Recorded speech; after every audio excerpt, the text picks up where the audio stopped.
नहीं तो अंग्रेजी मेरे को पढ़ने बड़ा नहीं आता, उनकी लैंग्वेज बहुत अच्छी है, उसीलिए तो हम पार्टी में उनको वर्किंग कमेटी मेंबर बनाया है। तो लेकिन मैं ये कहना चाहता हूँ कि पूरे लोग, अपोजिशन के पूरे लोग मिलके हमने कहा कि देश की आर्मी के साथ है, जो हमारा आर्मी लड़ रहा है उसके साथ है। तो इसीलिए पहला आवाज मैंने उठाया गुलबर्गे के पत्रकार परिषद में। हम बोले कि देश बड़ा है सबसे, देश के लिए हम सभी लोग मिलकर काम करेंगे, पार्टी बात, देश फर्स्ट, हमने कहा। I'm not going to get into political issues here. There are issues to discuss. They will be discussed privately, and when the time comes, I shall do so. But at the moment, I'm here to address the Ahmedabad Management Association. उड़ने की इजाजत न पूछ, पंख तेरे हैं आकाश किसी का नहीं। ये शशि थरूर है, जिन्होंने कांग्रेस अध्यक्ष मल्लिकार्जुन खड़गे की टिप्पणी पर यह प्रतिक्रिया दी।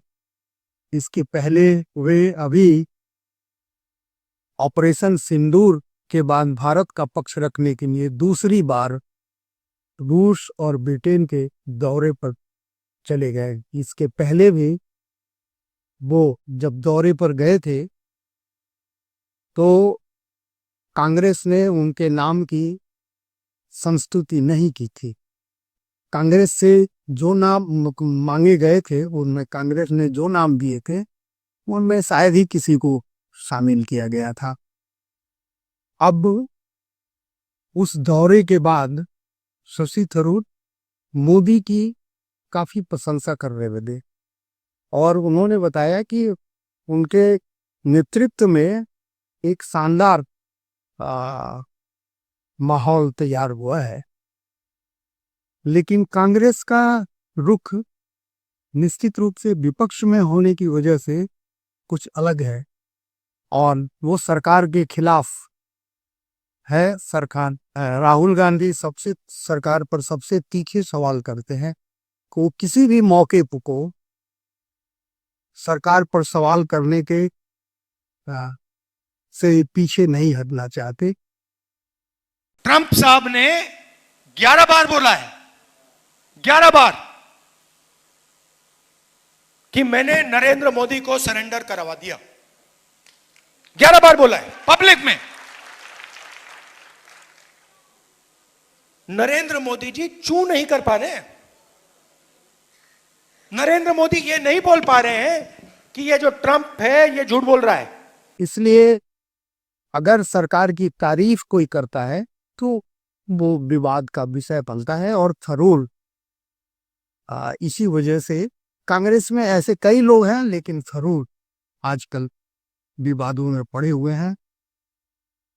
वे कांग्रेस से हटेंगे या हटाए जाएंगे ये कहना तो मुश्किल है, क्योंकि कांग्रेस ने पिछले दिनों G20 के नेताओं को भी हटाया नहीं था या वो अपने से बाहर चले गए, पार्टी से बाहर चले गए। तो कांग्रेस का रवैया तो अभी भी स्पष्ट है। जब मल्लिकार्जुन खड़गे ने कहा कि शशि थरूर सिर्फ अंग्रेजी जानने की वजह से कांग्रेस कार्यसमिति में है और हमारे लिए देश पहले है, लेकिन कुछ लोगों के लिए मोदी पहले है। इसी के जवाब में ऊपर कही गई कविता उन्होंने लिखी थी। ये तो मोटी बात है, लेकिन शशि थरूर का की पृष्ठभूमि भी कभी भी ऐसी नहीं रही है कि वो राजनीति में बहुत ज्यादा गहरे उतरे हों या राजनीति करते रहे वो। दरअसल शशि थरूर भारतीय सूचना सेवा में चुने गए थे और उसके बाद 1978 में वे संयुक्त राष्ट्र में तैनात कर दिए गए। उससे वहाँ वो लंबे अरसे तक रहे और काफी ऊंचाइयां भी उन्होंने वहां हासिल की। 2007 में कांग्रेस ने उन्हें संयुक्त राष्ट्र महासचिव पद के चुनाव में खड़ा किया और वे दूसरे स्थान पर रहे। 2009 में वे कांग्रेस का दिल भारत आए और कांग्रेस में शामिल हो गए। फिर उन्हें केरल के तिरुवनंतपुरम से टिकट मिल गया और वे जीत गए। तब से वे तिरुवनंतपुरम से लगातार जीतते आ रहे हैं। शशि थरूर जब पहली बार कांग्रेस सांसद बने तो उन्हें विदेश राज्य मंत्री भी बनाया गया था, लेकिन विवाद उनके साथ हमेशा जुड़ा रहा है। वो उनकी भावी पत्नी सुनंदा पटनायक कोच्चि आईपीएल की एक फ्रेंचाइजी कोच्चि में निवेश करने के लिए का आरोप लगा था, जिसके बाद उन्हें मंत्री पद से इस्तीफा देना पड़ा था। हालांकि बाद में वो विवाद खत्म हुआ तो वे फिर मानव संसाधन राज्य मंत्री बनाए गए। 2014 से लगातार वो ये अपने को फोकस में रखने की कोशिश करते रहे हैं। 2022 में वे कांग्रेस अध्यक्ष पद का भी चुनाव लड़े और मल्लिकार्जुन खड़गे से हार गए। जहां तक केरल जो उनका अपना राज्य है, वहां भी उनकी कोई बहुत राजनीति में उपस्थिति नहीं रहती है, इसलिए केरल इकाई में भी उनका कोई स्थान नहीं है। और दूसरी जो सबसे बड़ी बात है कि उनकी उम्र 69 साल की हो गई है। अगर वो 2029 के अगले लोकसभा चुनाव तक इंतजार करे वो उम्र 73-74 साल की हो जाएगी। इसलिए शायद उन्हें लग रहा हो कि अब कुछ और अहमियत पा लेनी चाहिए। कांग्रेस में रह के तो कुछ अहमियत मिल नहीं सकती, तो इसलिए शशि थरूर की राजनीति भी मोटे तौर पर एक तरह की अपने कैरियर की राजनीति रही है। तो इसका असर क्या होता है? एक और मामला है कि भाजपा में प्रतिभाओं की कमी है। भाजपा में विदेश